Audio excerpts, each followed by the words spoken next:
السلام عليكم ورحمة الله وبركاته أحبابي، تنتمنى تكونوا بخير وبألف صحة جيدة إن شاء الله. اللهم صل وسلم على حبيبنا ونبينا رسول الله صلى الله عليه وسلم. اليوم إن شاء الله شاركت معكم المسمن المربع اللي تيجي رائع وتيجي منفوخ وزوين بزاف بزاف، وتنتمنى تعجبكم الوصفه ديال اليوم باذن الله. بسم الله على بركه الله. عندي هنايا واحد الكاس كبير ديال دقيق القمح الفينو، وعندي 3 الكيسان ديال الفورص، وضفت شويه د الملحه والماء عادي. تنجمع الخليط وتنعجن العجينه ديالنا عاديه.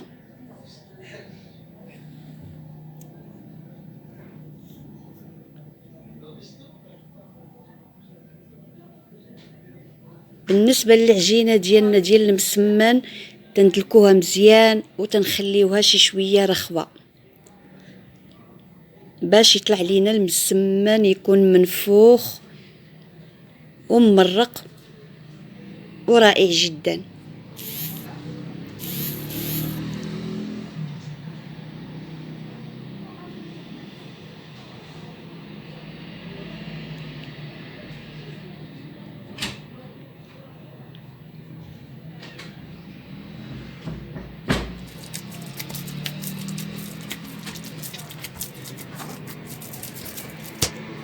في هذا الشهر الكريم شهر شعبان، الحمد لله تنصوموا هذه الأيام حتى نهار الاثنين إن شاء الله، وتنتمنى إن شاء الله سبحانه وتعالى يتقبل منا صالح الأعمال لينا وليكم بإذن الله يا ربي. بالنسبة للعجين ديالنا دلكتو مزيان وخليته وغطيته ببلاستيك غذائي، وغادي نخليه يرتاح 10 دقائق.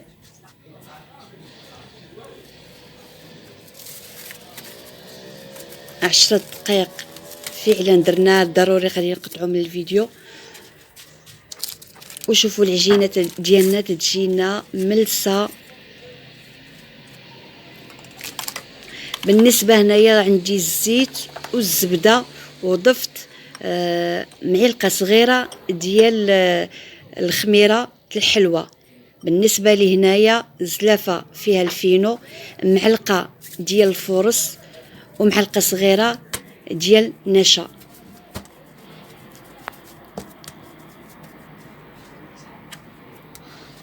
قطعت العجينه ديالنا وغادي نعمل كويرات، وكذلك غادي نخليها ترتاح واحد 5 دقائق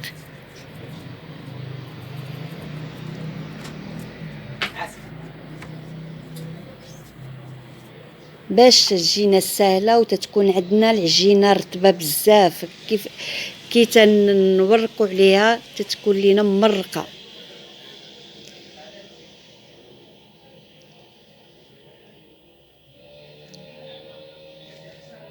شديت الكويره الاولى وغادي نقرصها مزيان حتى يبان لينا سطح العمل مرقه.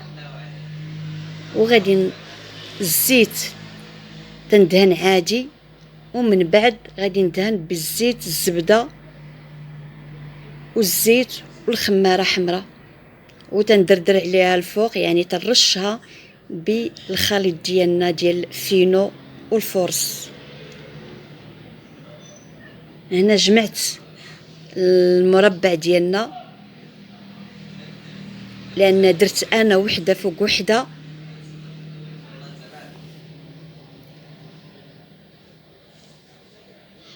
باش تيجينا المسمن ديالنا منفوخ ولذيذ ورائع صراحه.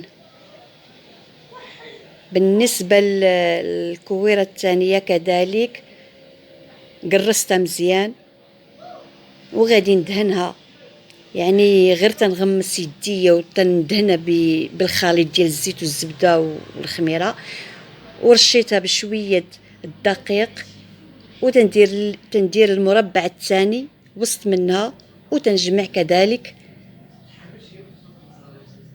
المربع، وتنحصلو على هذا المربع. يعني انا تنقاد فيها وهي تتنفخ ليا، يعني تتنفخ مزيان.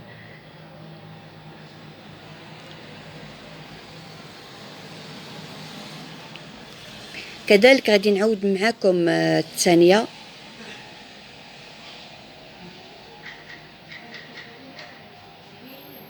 نفس الطريقه ديال الاولى.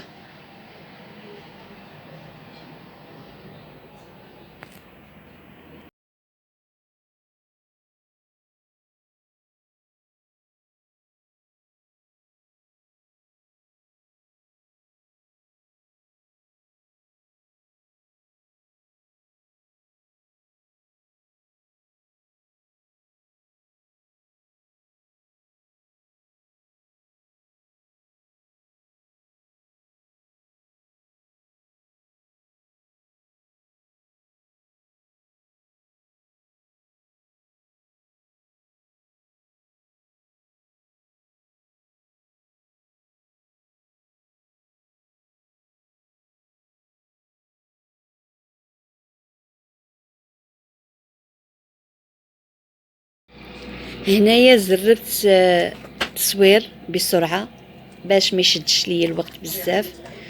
وهادو هما المربعات ديالنا اللي تيجيو صراحه رائعين ومنفوخين قبل ما نحطوهم فوق المقله.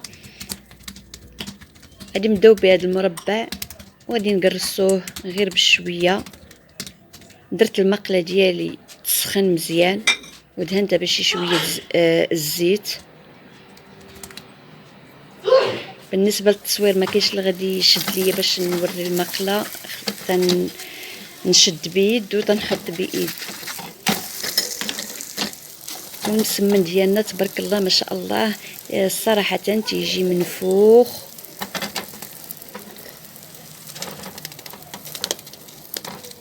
امامكم في الصوره وتيجي صراحه مرق ولذيذ.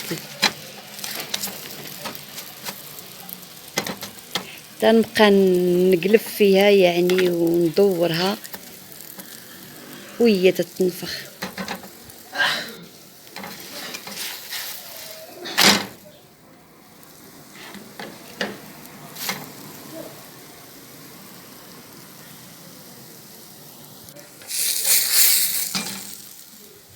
وهذا هو الشكل ديال المسمن ديالنا اللي تيجي ممرق ورائع.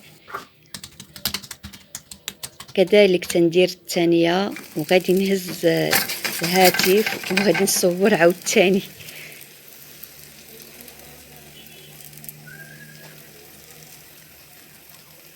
يعني تنخليها غير تتشد شويه راسها عاد باش تنقلبها. بالنسبه لهذوك اللي تيكونوا كحلين تيكونوا في المقله يعني ماشي مشكل، هذوك تنحيدوهم.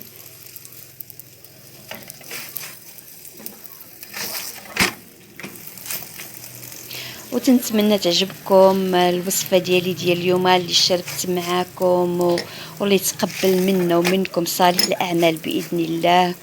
وما تنسونيش في القناه ديالي لايك واشتراك. التعاليق ديالكم زوينات وتفرحني بزاف بزاف. وتنشكر اي واحد كتب لي شي تعليق زوين تنشكره تنقول ليه جزاك الله خيرا. وما تنسونيش باشتراك. وهذا هو الشكل ديال المسمن ديالنا اللي صراحه تيجي رائع ومنفوخ ولذيذ.